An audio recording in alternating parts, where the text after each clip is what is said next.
వెళ్ళే మార్గము నా యేసుకే తెలియును.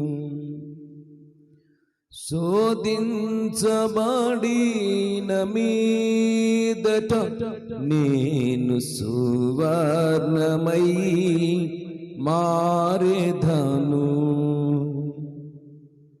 నేను వెళ్ళే మార్గము నా యేసుకే తెలియును.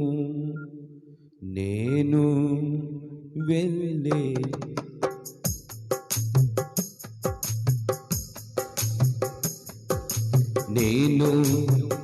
వెళ్ళే మార్గము నా యేసుకే తెలియును. శోధింపబడిన మీదట నేను సువర్ణమై మారెదను. శోధింపబడిన మీదట నేను సువర్ణమై మారెదను. హల్లెలూయా హల్లెలూయా హల్లెలూయా ఆమేన్. గ్లోరీ.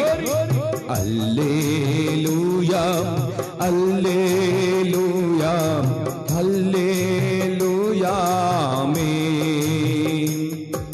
నేను వెళ్ళే మార్గము నా యేసుకే తెలియును. చప్పట్లు కొడదాం గట్టిగా.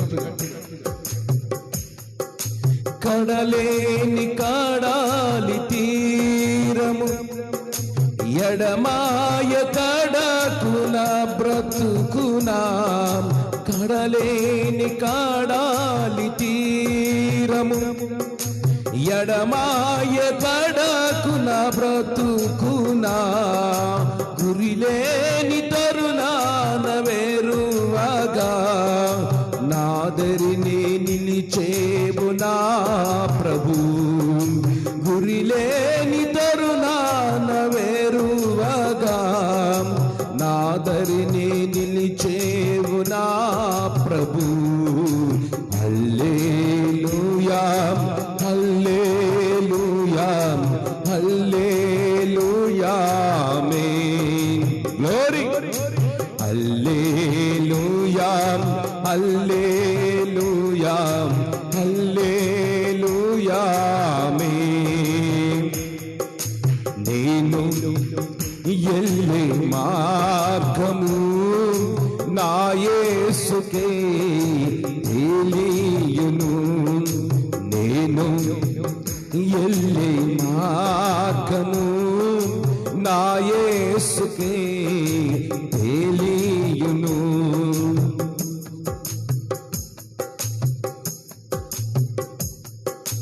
జలములలో బడి నేను వెళ్ళిన అవి నా మీద పారవు. జలములలో బడి నేను వెళ్ళిన అవి నా మీద పారవు. అగ్నిలో నేను నడచిన జ్వాలలు నన్ను కాల్చజాలవు. అగ్నిలో నేను నడచిన జ్వాలలు నన్ను కాల్చజాలవు.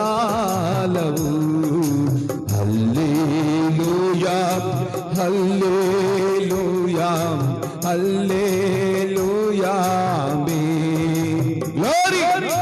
హల్లెలూయా హల్లెలూయా హల్లెలూయా ఆమేన్. నేను వెళ్ళే మార్గము నా యేసుకే తెలియును. నేను వెళ్ళే మార్గము నా యేసుకే తెలియును.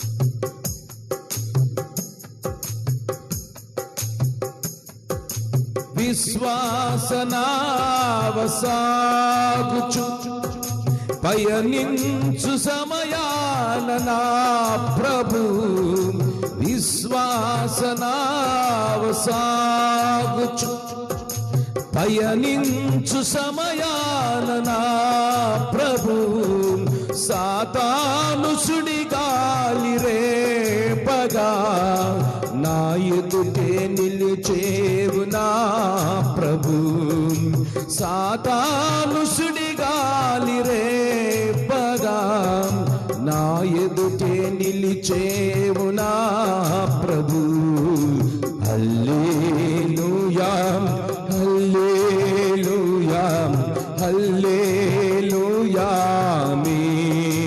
ఆమేన్ హల్లెలూయా హల్లెలూయా హల్లెలూయా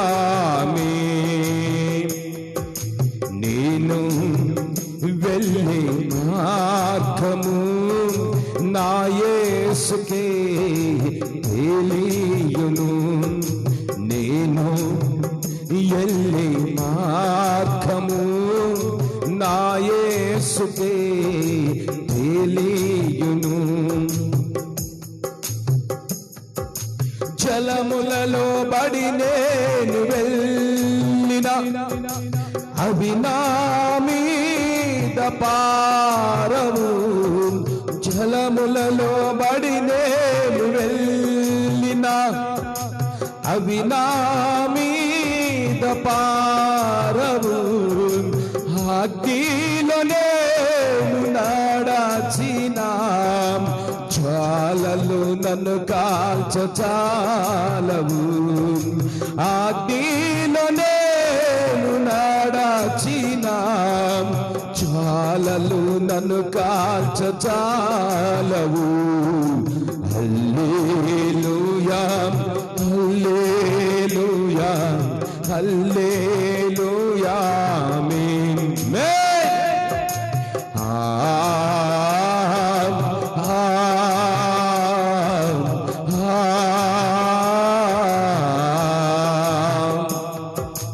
నేను వెళ్ళే మార్గము నా యేసుకే తెలియును నేను వెళ్ళే మార్గము నా యేసుకే తెలియును విశ్వాసనావ సాగుచు పయనించు సమయాన నా ప్రభు విశ్వాసనావ సాగుచు పయనించు సమయాన నా ప్రభు సాతాను సుడిగాలి రేపగా నా ఎదుటే నిలిచేవు నా ప్రభు సాతాను సుడిగాలి రేపగా నా ఎదుటే నిలిచేవు నా ప్రభు హల్లెలూయా హల్లెలూయా హల్లెలూయా ఆమేన్ గ్లోరీ హల్లెలూయా హల్లెలూయా హల్లెలూయా హల్లెలూయా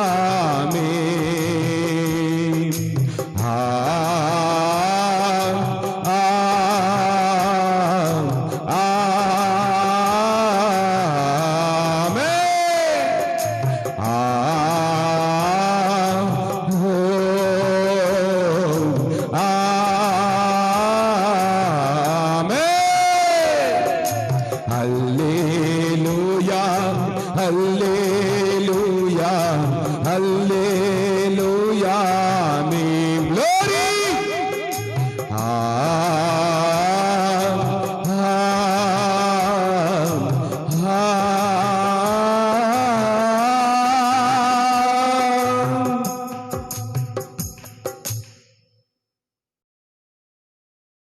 వేళల్లో బైబిల్లో ఒక చిన్న విషయాన్ని మనం ధ్యానించుకుందాం. ఆమేన్. బైబిల్లో ఒక రాజ్యం ఉంది. అది ఏ రాజ్యం అంటే బబులోను సామ్రాజ్యం. ఈ బబులోను సామ్రాజ్యాన్ని పరిపాలన చేస్తున్నటువంటి రాజుగారి పేరు నెబుకద్నెజర్ రాజు.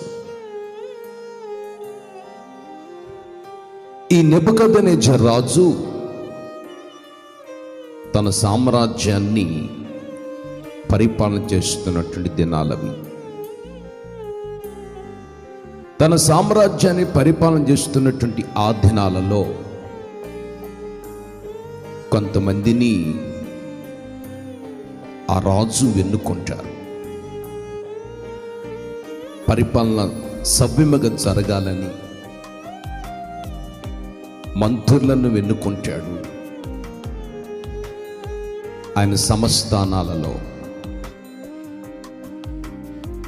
120 మందిని వెన్నుకున్న తర్వాత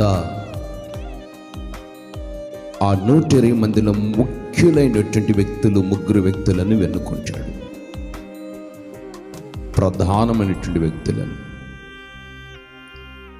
ఆ 3లో దానియేలు కూడా వెన్నిక చేయబడ్డాడు. దానియేలు కూడా వెన్నిక చేయబడ్డాడు. ఆ 3లో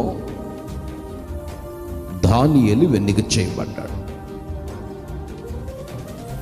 ప్రధానులో 3లో ఒక వ్యక్తి దానియేలు. ఈ దానియేలు రాజుకు నష్టము కలగకుండా, రాజుకి ఇబ్బంది కలగకుండా, రాజుకి ఎలాంటి ప్రాబ్లమ్స్ లేకుండా శ్రేష్టమైన జ్ఞానము కలిగి, శ్రేష్టమైన బుద్ధి కలిగి, దైవభక్తి కలిగి, రాజుకి ఎలాంటి నష్టము లేకుండా, ఇబ్బంది లేకుండా ఈ దానియేలు చాలా చక్కగా అప్పగించబడిన బాధ్యతని నమ్మకంగా చేస్తూ ఉన్నాడు. బబులోను సామ్రాజ్యాన్ని పరిపాలన చేస్తున్నటువంటి నెబుకద్నెజరు దగ్గర తాను చాలా నమ్మకస్తుడికి వెంచబడ్డాడు. ఎందుకంటే దానియేలుకి చాలా దైవ భయము కలిగిన వాడు. ఆ 120 మందికేమో దానియేలు ప్రవర్తన పద్ధతి నచ్చలేదు. రాజుగారేమో దానియేలు ఎక్కువగా ప్రేమిస్తూ ఉండేవాడు. చక్కగా మాట్లాడి అతను పలకరిస్తూ ఉండేవాడు. రాజుగారి యొక్క మనస్సులో దానియేలు నమ్మకస్తుడిగా గుర్తించబడ్డాడు. రాజుగారికి ఎలాంటి లోపము లేకుండా, రాజుగారి పరిపాలన నష్టము కలగకుండా చాలా సుబుద్ధి కలిగి, నమ్మకస్తుడికి ఎంచబడి చక్కగా పరిపాలనలో ఎలాంటి లోపం లేకుండా జాగ్రత్తగా చూసుకుంటూ ఉన్నాడు. వాళ్ళకి ఆ విషయం నచ్చలేదు. ఆ 120 మందికి ఇతని మీద ఏదో ఒక నింద మోపాలని ఎన్నో విధాలుగా వాళ్ళు ప్రయత్నాలు చేస్తున్నారు. రాజుగారికి ఉన్నటువంటి మంచి అభిప్రాయాన్ని, దానియేలు మీద ఉన్నటువంటి అభిప్రాయాన్ని తొలగించటానికి, మనస్సును పాడు చేయటానికి, దానియేలు మీద ఉన్న మంచి మనసు రాజుగారికి ఉంది కదండి, ఆ రాజుగారికి ఉన్నటువంటి మంచి మనసుని పాడు చేయటానికి, అభిప్రాయాన్ని పాడు చేయటానికి ఆ 120 మంది ఎన్నో విధాలుగా ఇతని మీద నిందలు మోపాలని, ఎక్కడొక్క ఇష్యములెత్తను పట్టుబట్టట్లుగా చేయాలని ఎన్నో విధాలుగా వాళ్ళు ప్రయత్నాలు చేస్తున్నారు. ఈ రోజున మనం బాగా గమనిస్తూ ఉంటే మనం దేవుని సన్నిధిలో నమ్మకత్వము కలిగి బ్రతుకుతూ మనకిచ్చినటువంటి విశ్వాస యాత్రని, భక్తిని సంపూర్ణంగా జరిగించుకున్నటువంటి ఈ పరిస్థితి ఈ దినాలలో అపవాది దేవుని బిడ్డల మీద నిందలు మోపుతూ ఉంటాడు. ఏదో ఒక నింద మోపి మన మీద ఉన్నటువంటి మంచి మనసు, యేసయ్యకి మన మీద మంచి మనసు ఉంది, మన మీద ఆయనకి నమ్మకం ఉంది. ఆ నమ్మకత్వాన్ని, ఆ మంచి మనసును చెరపాలని ఎక్కడొక స్థలములో ఏదొక పరిస్థితుల మధ్యలోకి మళ్ళీ నెట్టేయాలని, మన మీదకు నిందలో మోపాలని అపవాది ఎన్నో విధాల క్రియ చేస్తూ ఉంటాడు. గమనించండి, ఎన్నో విధాల క్రియ చేస్తూ ఉంటాడు. ఈ నిందలు మన మీదకు వచ్చినప్పుడు, అవమానాలు మన మీదకు వచ్చినప్పుడు మనం గిలగల్లాడిపోతూ ఉంటాం, తట్టుకోలేక అడలెత్తిపోతూ ఉంటాం. ఒక నింద 1000 రెట్లకి దీవెనని బైబిల్ లేఖనం సెలవిస్తుంది. నింద అంటే ఏమిటంటే చెయ్యని దానిని చేశారని నేరారోపణ చేసేదాన్ని నింద అంటారు. మనం చేయలేదు, వాస్తవంగా ఏ తప్పు చేయలేదు, ఏ పొరపాటు చేయలేదు, ఏ లోపం లేదు, చేశామని నిరూపించేటువంటి క్రియని నింద అంటారు. దానియేలు మీద ఏదో ఒక రూపంలో నిందే మోపాలని, అతని మీద గుడ్డగాల్చి నెత్తిని వెయ్యాలని, దానియేలు నమ్మకస్తుడుగా ఉన్నాడని, రాజు మనసులో ముద్రగా ఎంచబడ్డాడని ఈ 120 మంది ఏదో ఒక నింద మోపాలని ఎన్నో విధాలుగా చూస్తున్నారు. కానీ దానియేలులో ఏ లోపము కనిపించలేదు. ఆలోచించండి, అతడి యొక్క ప్రవక్తంలో లోపం కనిపించలేదు, అతని చూపులో లోపాలు కనిపించలేదు, అతని యొక్క ఆహారం తినే విషయంలో లోపం కనిపించలేదు, కట్టుకునే వస్త్రాల విషయంలో లోపం కనిపించలేదు, నడిపించబడే దైవాంగం జీవితంలో లోపం కనిపించలేదు. ఏదో ఒక రూపంలో దానియేలు మీద నింద మోపి ఇతన్ని రాజుగారికి పట్టించాలి అని వాళ్ళు అందరూ ఒక నిర్ణయానికి వచ్చారు. ఆమె ఆ 120 మంది కలిసి ఒక నిర్ణయానికి వచ్చారు. ఎక్కడ దొరుకుతాడు దానియేలు? దానియేలు చాలా నమ్మకస్తుడుగా ఉంటున్నాడు, రాజు మనసులో చెరగని ముద్రగా ఉన్నాడు. దానియేలు అంటే రాజుకు మంచి అభిప్రాయం, దానియేలు అంటే రాజుకు మంచి ప్రేమ, ఆప్యాయత. దానియేలుని ఏ విధమో చేతనైనా రాజుగారికి ఉన్నటువంటి అభిప్రాయాన్ని చెడగొట్టాలని వీళ్ళు ఆలోచించి చూస్తే ఈ 120 మంది ఒక తీర్మానానికి వచ్చారు. ఇతను మనం ఏ లోపము కనుగొనలేము, కానీ దేవుని పద్ధతి విషయములని ఇతను మనకి దొరుకుతాడు. ఆమేన్. చూశారండి, ఎట్లయితే మనకు దొరికేవాడు కాదు. లెక్కల విషయంలో దొరకటం లేదు, పరిపాలన విషయంలో దొరకటం లేదు, న్యాయము విషయంలో దొరకటం లేదు, మాట విషయంలో దొరకటం లేదు, ఎక్కడ ఇతను మనకు దొరకటం లేదు. కాబట్టి ఇతను మనం ఏ విధము చేతనైన రాజుగారి కొన్నటువంటి మంచి మనసు, దానియేలు మీద ఉన్నటువంటి మంచి మనసుని చెరపటానికి ఏదో ఒక రూపంలో ఇతని మీద మనం నింద వేయాలని ఆలోచిస్తే ఇతను ఏ లోపము కనిపించలేదు. కానీ దేవుని పద్ధతి విషయంలోనే దానియేలు మనకు దొరుకుతాడు. ఆమేన్, ఆమేన్. రాజుగారి దగ్గర సందడికి వెళ్ళారు ఒక 120 మంది. రాజా, బబులోను మహాసామ్రాజ్యాన్ని మీరు పరిపాలన చేస్తున్నారు. ఈ పట్టణానికి, ఈ ప్రాంతానికి, ఈ స్టేట్కి, ఈ జిల్లాకి, ఈ ప్రపంచానికి, బబులోను సామ్రాజ్యానికి మీరు రాజుగా పరిపాలన చేస్తున్నారు. ఇదంతా మీ ద్వారా కదా కలిగింది. ఇదంతా మీ ద్వారా కదా ప్రజలకి మేలు జరుగుతుంది. రాజా, మీరు దేవుడుగా ఎవరు దేవుళ్ళు? మీరే కదా దేవుడు మాకు. మీరు గన దేవుడు కాకపోతే ఈ బబులోను సామ్రాజ్యాన్ని మీరు పరిపాలన చేయగలుగుతారా? ఇంతమంది ప్రజలకు ఆహారం పెట్టగలుగుతారా?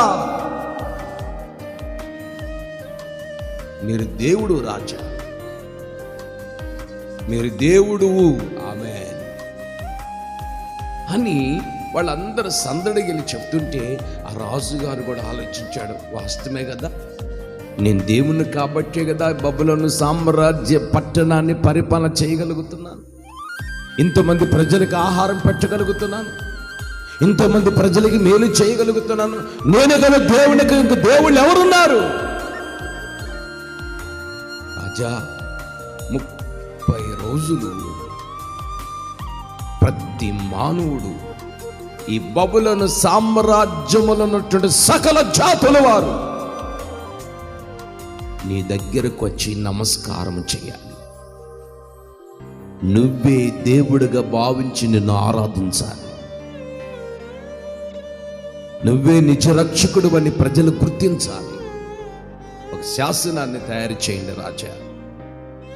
30 రోజులు నీ దగ్గరే ప్రార్థన చేసుకోవాలి, నీ దగ్గరే నమస్కారం చేసుకునే వాళ్ళు నమస్కారం చేసుకోవాలి. ఇక వాళ్ళ దేవుళ్ళని ఎవరు ఆరాధించకూడదు, ఎవరు నమస్కారం చేయకూడదు, ఎవరు పూజ పునస్కారాలు చేయకూడదు. నీ దగ్గర మొక్కాలి. సకల జాతుల వారందరూ వచ్చి నీ దగ్గర మొక్కాలి.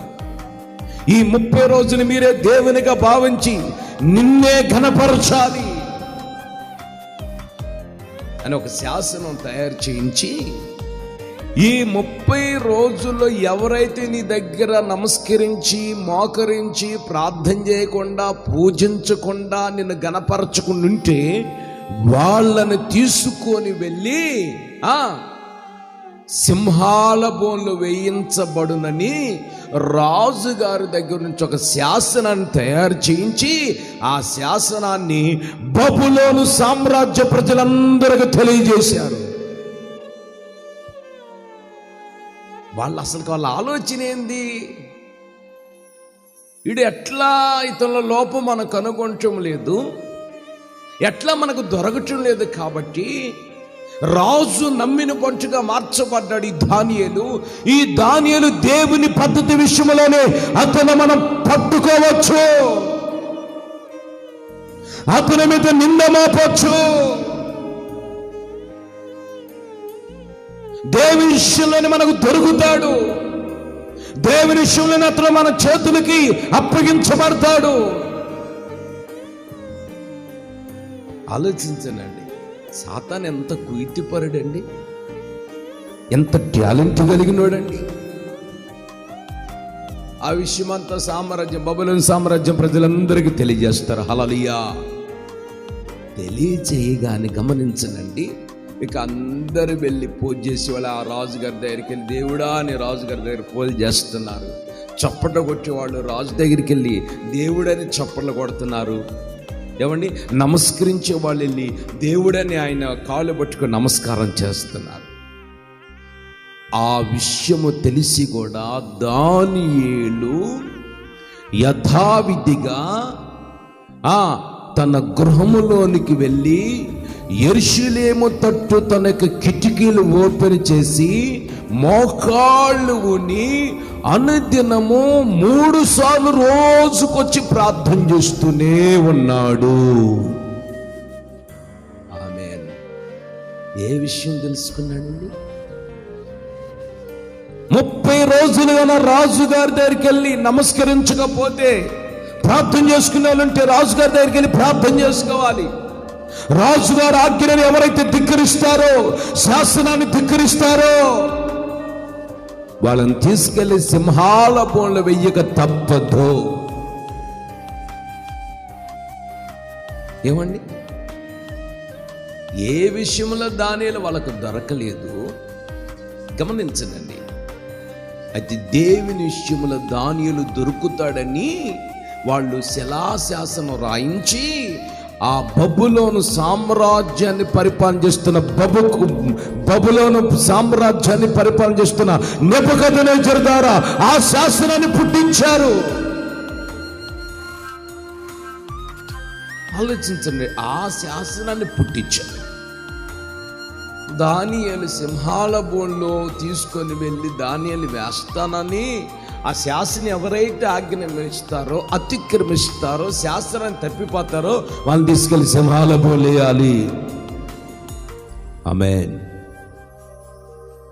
దానియేలు మాత్రం ఆ శాసనాన్ని విన్నాడు, తెలుసుకున్నాడు. రాజుగారు కూడా తన సంతకం పెట్టాడని తెలుసుకొని కూడా దానియేలు యథావిధిగెళ్ళి మోకాళ్ళు ఉని చేతులు పైకెత్తి ముమ్మార్లు రోజుకు 3 సార్లు అనుదినము యెరూషలేము తట్టు తన కిటికీలు తెరిచి ప్రార్థన చేస్తూనే ఉన్నాడు. తన ఇంటి కిటికీలు తెరిచి ప్రార్థన ఆపటం లేదు, ప్రార్థన చేస్తూనే ఉన్నాడు. ఆరాధన ఆపటం లేదు, ఆరాధన జరిపిస్తూనే ఉన్నాడు. దేవుని పాదాలు పట్టుకుని బ్రతిమలాడుతూనే ఉన్నాడు. 120 మంది రాజు దగ్గరికి వెళ్ళారు. రాజా, దానియేలును నువ్వు బాగా నమ్మావు, నమ్మిన బంటుగా మీరు గుర్తించారు దానియేలుని. దానియేలు అంటే మీకు మంచి అభిప్రాయం, మీ మనస్సులో దానియేలు మీకు ముద్రగా మిగిలిపోయి ఉన్నాడు. ఆ దానియేలు ఈ రోజు ఏం చేస్తున్నాడు తెలుసా? మీ శాసనాన్ని కూడా లెక్క చేయకుండా, మీ ఆజ్ఞను కూడా లెక్క చేయకుండా, అదిగో యెరూషలేము తట్టు కిటికీలు తెరిచి ముమ్మార్లు రోజుకొచ్చి 3 సార్లు దానియేలు ప్రార్థన చేస్తున్నాడు. మీ శాసనాన్ని అతిక్రమించాడు, మీ ఆజ్ఞను అతిక్రమించాడు. రాజా, రాజుగారికి బాగా కోపం వచ్చింది. నా ఆజ్ఞను అతిక్రమించినాడు ఎవడన్నాడు? 30 రోజులు శాసనాన్ని నేను తయారు చేయించి బబులోను సామ్రాజ్య ప్రజలందరూ సకల జాతులు వారికి తెలియజేశాను కదా. ఏమండి, సకల జాతుల వారికి నేను తెలియజేస్తే నా ఆజ్ఞను అతిక్రమించింది ఎవరండి? ఎవరో కాదు, దానియేలు. హల్లెలూయా, దేవునికి స్తుతి కలుగునుగాక. దానియేలు ఆజ్ఞను అతిక్రమిస్తే తర్వాత జరిగిన తదుపరి ఏంటి? ముగింపు సింహాల బోన్లు తీసుకెళ్ళి సింహాల బోన్లు వేస్తామని, వినండి, సింహాల బోన్లు తీసుకెళ్ళి సింహాల బోన్లు వేస్తామని ఆజ్ఞను జారీ చేశారు. ఇప్పుడు దానియేలు మరి ఆజ్ఞను అతిక్రమించి మళ్ళా యథావిధిగా మోకరించి ప్రార్థన చేస్తున్నాడు. ఎందుకు చేస్తున్నాడు ఆలోచించండి. రాజు ఆజ్ఞను కూడా లెక్క చేయటం లేదు. ఆమేన్. దానియేలు రాజు ఆజ్ఞను కూడా పక్కకి నెట్టేసేసాడు. దానియేలుకి మహాపౌరుషం, దానియేలుకి మహారోషం. ఈ రోజున మనం గమనిస్తే, ఏంటండి, ఈ రోజున మనం గమనిస్తే రోషం లేని భక్తి చేస్తున్నాం, పౌరుషం లేని భక్తి చేస్తున్నాం, పట్టుదల లేని భక్తి చేస్తున్నాం, వైరాగ్యం లేని భక్తి చేస్తున్నాం. చిన్న సమస్య వచ్చిందంటే, చిన్న బాధ వచ్చిందంటే ఆ భక్తికి ఫుల్ స్టాప్ పెడుతున్నాం, ఆ ప్రార్థనకు ఫుల్ స్టాప్ పెడుతున్నాం, ఆరాధనకు ఫుల్ స్టాప్ పెడుతున్నాం.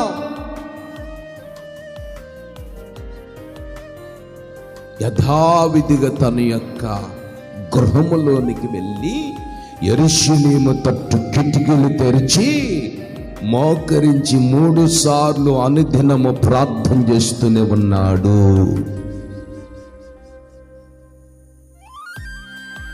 వాళ్ళందరూ వచ్చి అయ్యా దానియేలు 3 సార్లు ప్రార్థన చేస్తున్నాడయ్యా, ఆ దానియేలు 3 సార్లు ప్రార్థన చేస్తున్నాడు, దానియేలు పిలిపించండి. దానియేలు వచ్చాడు. దానియేలు, నువ్వంటే నాకు చాలా అభిప్రాయం, నువ్వంటే నాకు చాలా పిచ్చి, నువ్వంటే నమ్మిన బంటు లాంటి వాడి నువ్వు, నాకు నిన్ను నమ్మాను, నువ్వు శ్రేష్టమైన బుద్ధి కలిగిన వాడివి, తెలివి కలిగిన వాడివి. 30 రోజులే కదా నా దగ్గర నువ్వు మోకరించి ప్రార్థన చేసుకుంటే మంచిది కదా, నన్ను ఆరాధించుకుంటే మంచిది కదా. 30 రోజులు ఏమైంది? 30 దినాలే కదా. తర్వాత నీ దేవునికి నువ్వు ప్రార్థన చేసుకోవచ్చు, తర్వాత నీ దేవునికి ఆరాధన చేసుకోవచ్చు, తర్వాత నీ దేవునికి నైవేద్య బలులు అర్పించుకోవచ్చు కదా. ఈ 30 రోజులే కదా. ఎన్ని రోజులు? 4 వారాలే కదా. ఏమైంది అని రాజు దానియేలుతో మాట్లాడుతుంటే దానియేలు అంటాడు, 30 రోజులైనా 3 రోజులైనా 1 క్షణమైనా 2 క్షణాలైనా నా దేవునికి నేను ప్రార్థన చేయకుండా ఉండలేను, నా దేవుని ఆరాధించకుండా ఉండలేను, నా దేవుని స్తుతించకుండా ఉండలేను, నా దేవుని మహింపరచకుండా ఉండలేను, ఆయన్ని నేను ఘనపరుస్తాను. ఈరోజు చాలా మందిని మనం చూస్తుంటే ఎన్ని ఆరాధనలు పోగొట్టుకుంటున్నారండి ఒక్కొక్కళ్ళు అండి. ఆదివారాలు పోగొట్టుకుంటున్నారా ఏమండి? బుధవారాలు పోగొట్టుకుంటున్నాడా? శనివారాలు పోగొట్టుకుంటున్నారా? ఇలాంటి జీవితాలు మన జీవితంలో మనం ఎన్నిటిని పోగొట్టుకుంటున్నాం. 30 రోజులు కూడా దానియేలు రాజును నమస్కరించడానికి ఇష్టపడలేదు. దానియేలు, నేను సింహాల బోన్లేసేస్తా, వేసేసి ప్రాబ్లం ఏం లేదు నాకు. నేను సింహాలకు భయపడేవాడిని అనుకుంటున్నారా? జైలుకి భయపడేవాడిని అనుకుంటున్నారా? రోగానికి భయపడేవాడిని అనుకుంటున్నావా? ప్రాణానికి భయపడేవాడిని అనుకుంటున్నావా? ప్రాణం నీ చేతిలో లేదు, నా యేసే చేతిలో ఉంది నా ప్రాణం.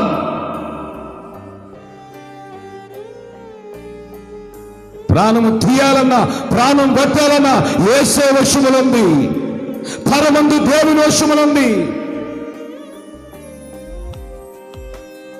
నా దేవుని ఆజ్ఞ లేకుండా నన్ను ముట్టను కూడా ముట్టలేవు. ఆమేన్. మన తలలో ఒక వెంట్రుక తెలుపు కావాలన్నా నలుపు కావాలన్నా యేసయ్య ఆజ్ఞాపిస్తేనే తెలుపు అయింది, లేకపోతే నలుపు అయింది. ఒక వెంట్రుక రాలి కింద పడాలన్నా ఆయన ఆజ్ఞాపిస్తేనే తలలో వెంట్రుక రాలి కింద పడిద్దంట. ఆయన ఆజ్ఞాపించకపోతే తలలో ఒక వెంట్రుక రాలి కింద పడదండి. తెలుపు కాదు, నలుపు కాదండి. ప్రతిదీ కూడా మన తలలో వెంట్రుకతో సహా ప్రభు లెక్కించి ఉన్నాడు. నా ప్రాణం యెహోవా చేతిలో ఉంది. తీసుకెళ్ళాను సింహాల బోన్లేసిన భయపడను, సింహాల బోన్లోకి నన్ను నెట్టివేసి నేను భయపడను, నా మీద నిందలు వచ్చిన నేను భయపడను, అవమానాలు వచ్చిన భయపడను. నా దేవుని కోసం నేను ఏదైనా చేయటానికి ఇష్టపడ్డాను. నా దేవుని కోసం ఈ ముంతున నిలివెల్ల నేను కాల్చబట్టానికైనా ఇష్టపడ్డాను. ఆమేన్. హల్లెలూయా. ఈ రోజున అలాంటి వాళ్ళు ఉన్నారండి. దేవుని కోసం మేము దేవుని ఆరాధిస్తున్నాం, దేవుని కోసం బ్రతుకుతున్నాం, దేవుని కోసం ఏదైనా మంచి కార్యం చేస్తాం, ఏదైనా మంచి పని చేస్తాం, దేవుని నిమిత్తం మేము ప్రార్థన చేస్తాం, దైవ సన్నిధిలో మేము దేవుని కోసం నడిపించబడుతున్నాం అన్నోళ్ళు అరుదుగా ఉంటారండి. గమనించండి, చాలా మంది అరుదుగా ఉంటారండి. మనం చూసినట్లయితే చూడండి, అక్కడ దానియేలు అంటున్నాడు, నన్ను సింహాల బోన్లో వేసి సింహాలకు అప్పగించినా నేను భయపడను, నా దేవునికి నేను భయపడతాను. ఆమేన్. మరి అలాంటి భక్తి మనం చేస్తున్నామండి. దానియేలుకి ఎందుకండి అంత వైరాగ్యం? దేవుని ఎందుకండి అంత మంట? దానియేలుకి ఎందుకండి దేవుని అంత దాహము? మరి ఈ రోజున దానియేలు వలె మనం ఎందుకు నిలబడలేకపోతున్నాం? ప్రార్థనలో సరిగా నిలబడలేకపోతున్నాం, పరిశుద్ధతలో సరిగా నిలబడలేకపోతున్నాం, తీర్మాన విషయంలో నిలబడలేకపోతున్నాం, స్తుతించే విషయంలో నిలబడలేకపోతున్నాం, ఆరాధించే విషయంలో నిలబడలేకపోతున్నాం, విశ్వాస జీవితంలో నిలబడలేకపోతున్నాం. చిన్న నింద వచ్చిందంటే, చిన్న శోధన వచ్చిందంటే గింగరాలు తిరిగి కోడిపిల్ల కొట్టుకున్నట్టు కొట్టుకుంటూ ఉంటామండి. ఏమండి, కోడిపిల్ల ఉంచండి, కోడిపిల్ల కొట్టుకున్నట్లుగా కొట్టుకుంటూ ఉంటాం. ఒక తల్లి గారు కూడా చాలా వైరాగ్యం కలిగి భక్తి చేస్తూ ఉంది, పట్టుదల కలిగి భక్తి చేస్తూ ఉంది, రోషము కలిగి భక్తి చేస్తూ ఉంది. అలాంటి వైరాగ్యం కలిగి, పట్టుదల కలిగి, రోషము కలిగి ఆమె భక్తి చేస్తున్నప్పుడు వాళ్ళ భర్త తాగుబోతు. ఆ తాగుబోతు ఏమంటే తెలుసా, 3 కిలోమీటర్ల రోజు చర్చికి నడుచుకుంటూ వెళ్తున్నా, ఆ పాస్టర్ గారికి నీకు అక్రమ సంబంధం ఉందేమో, అందుకని నువ్వు నడుచుకుంటూ వెళ్తున్నావు, నన్ను విడిచిపెట్టి అని ఆ మీద నిందె మోపాడు. ఎందుకంటే ఆ మీద నిందె మోపాడు. ఇట్లా 1 సంవత్సరం నుంచి నిందలు మోపుకుంటూ వస్తున్నాడు. ఎన్ని నిందలు మోపుకుంటున్నా, ఎన్ని ఆమెని అవమానాలకు గురి చేస్తున్నా కానీ ఆమె లెక్క చేయకుండా వైరాగ్యం కలిగి, భక్తి కలిగి, దేవుని విడిచిపెట్టకుండా, మందిరం విడిచిపెట్టకుండా, సన్నిధిని విడిచిపెట్టకుండా, దైవ సేవకులు విడిచిపెట్టకుండా ఆమె ఆత్మీయ యాత్రను ముందుకు నడిపించుకుంటూ ఉంది. ఆమె ఒక రోజున ఆ తాగుబోతు ఒక తీర్మానానికి వచ్చాడు.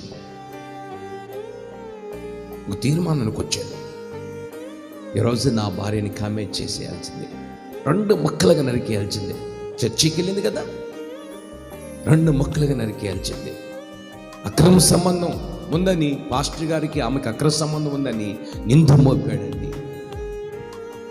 అందుకే మందిరం విడిచిపెట్టలేదు, ప్రార్థన విడిచిపెట్టలేదని నింద మోపాడండి. ఈ తాగుబోతు పుల్లుగా తాగి ఏం చేశాడు, సముద్రం తీరాన వాళ్ళ ఇల్లు,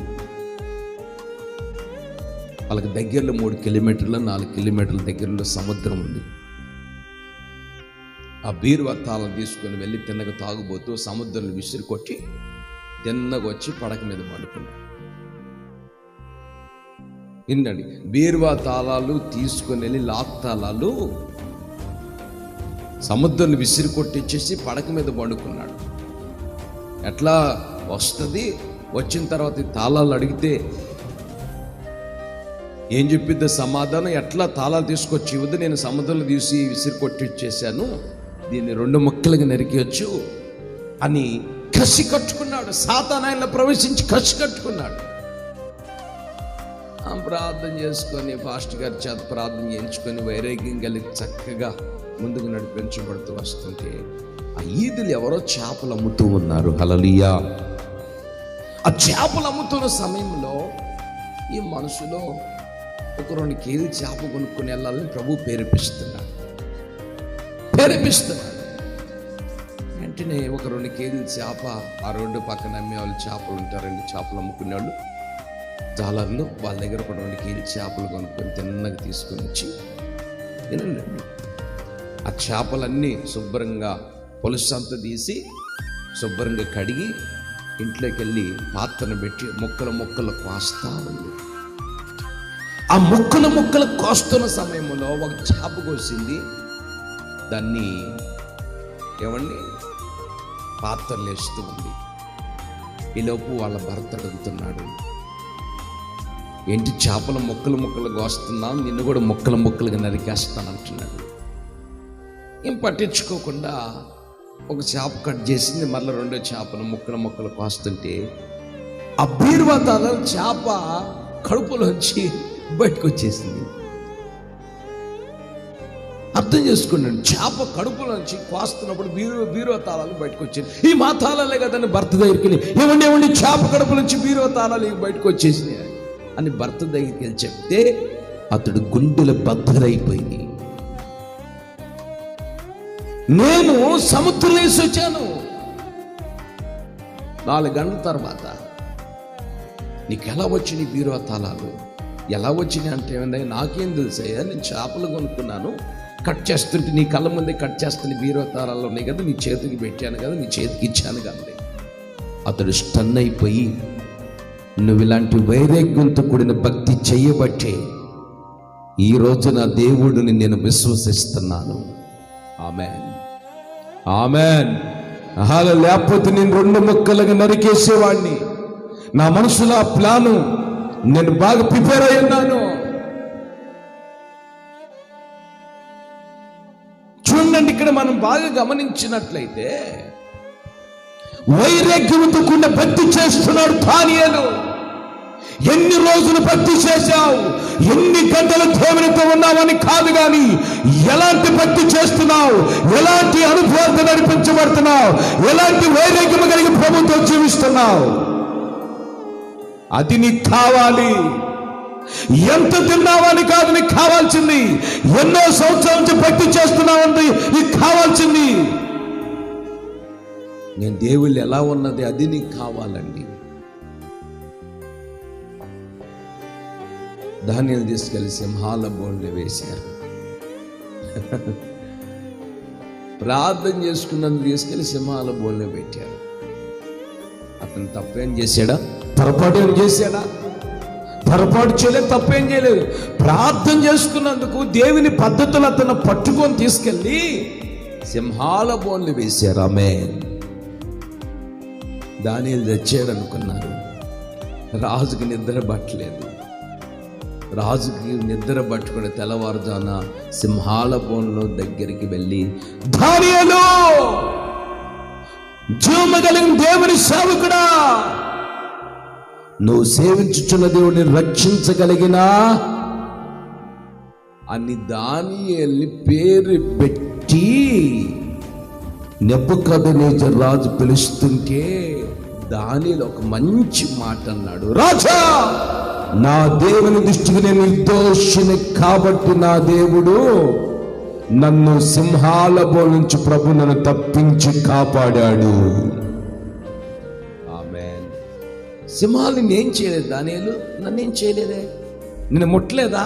నన్నేం ముట్టలేదే. నేను తినేయలేదా? నన్ను తినేయలేదే.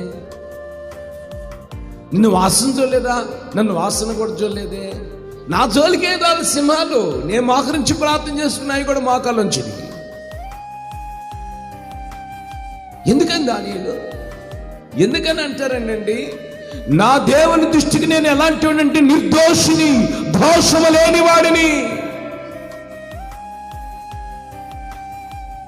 నా దేవుడు నన్ను సింహాల బోనుకు అప్పగించలేదు, నా ప్రాణానికి హాని కలగలేదు. ఒక్క వ్యక్తి ఉంటేమండి, అలాంటి వ్యక్తి దానియేలు లాంటి వ్యక్తి మన పట్టణంలో కావచ్చు, మన ఇండియాలో కావచ్చు, అలాంటి వ్యక్తి ఉంటే దేశమంతా దేవుని త్రిప్పబడదా? నా ప్రాణానికి హాని కలగలేదు. కారణం, నా దేవుని దృష్టికి నిర్దోషిని, దోషము లేని వాడిని. నేను ఎప్పుడు తప్పు చేయలేదు, ఎప్పుడు పొరపాటు చేయలేదు, తప్పుడుగా ప్రవర్తించలేదు. దేవునికి నేను ఇష్టానుసారంగా బ్రతకలేదు. దేవునికి నేను ఒక పవిత్రమైన భక్తి చేశాను.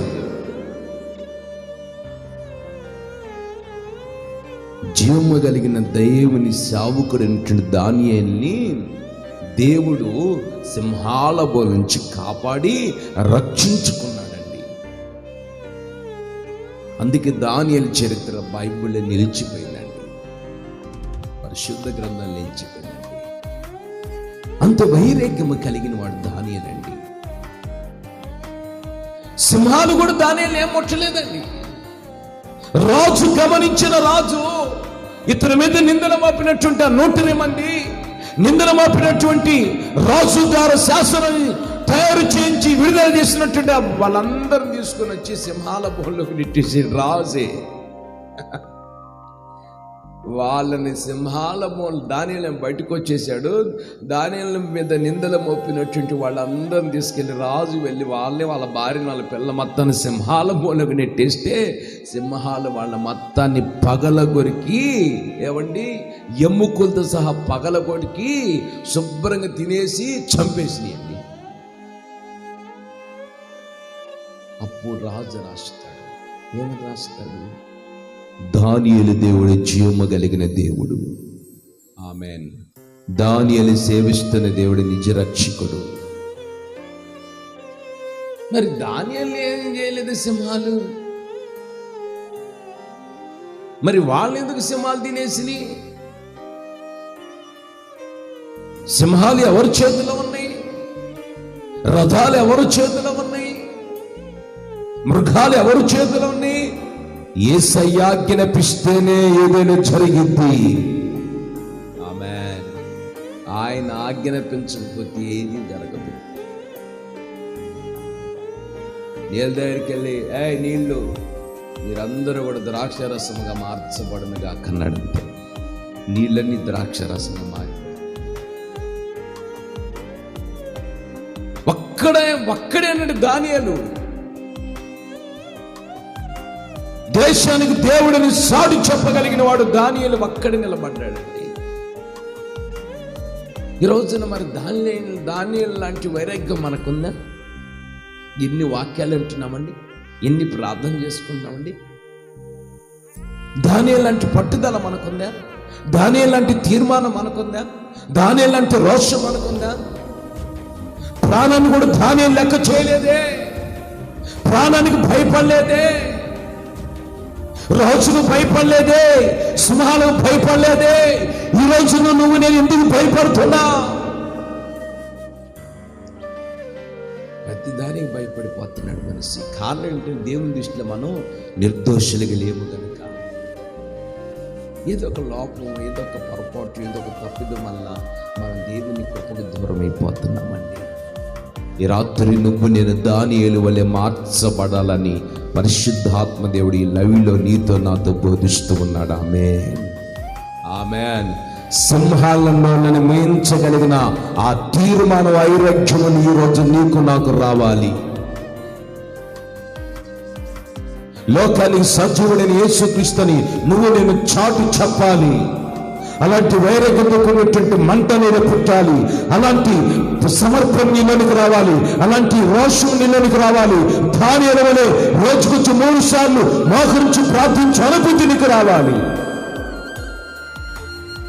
ఆ ప్రార్థన మంట, ఆ తీర్మానం, ఆ వైరాగ్యం, ఆ పట్టుదల, ఆ రోషం, ఆ సమర్పణ, ఆ త్యాగం నీలో రగులుకొని మండాలి. మరి ఈరోజు నీళ్ళు అలాంటి అనుభూతిలోనికి నువ్వు రావాలని పరిశుద్ధాత్మ దేవుడు నీతో నాతో బోధిస్తున్నాడు. హల్లెలూయా.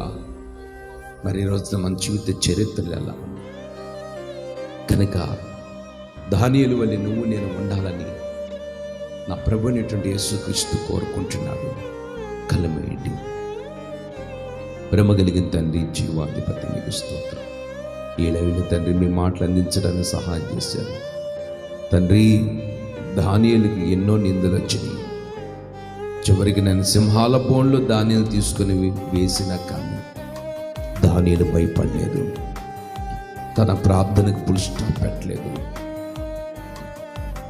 మిమ్మల్ని వదలలేదు, మిమ్మల్ని విడిచిపెట్టలేదయ్యా. అలాంటి వైరాగ్యం నాకు నీ బిడ్డలకు దయచేయండి. ఈ లైన్లోనైనా చేతులెత్తిన ప్రతి బిడ్డను చూడండి ప్రభువా. అలాంటి దానియేలు ఒక్కొక్కరిని మీరు తీర్చిదిద్దండి. సింహాలు దానియేలు ఏమి చేయదు. కారణం దేవుని దృష్టికి నిర్దోషిగా దానియేలు మార్చబడ్డాడయ్యా. ఆ విధంగా మా జీవితాలు, మీ బిడ్డల జీవితాలు కూడా నిర్దోషులుగా మా జీవితాలు మేమందరం మార్చుకొని, నీ బిడ్డల జీవితాలు మార్చుకొని దానియేలు వలె అలాంటి భక్తి, అలాంటి తీర్మానం, అలాంటి వైరాగ్యం ఒక్కొక్కరిలో మీరు కలుగజేసి మీకు అన్నామని మేము తెచ్చుకోమని యేసు నామములో అడిగి వేడుకుంటున్నాం తండ్రి. ఆమేన్.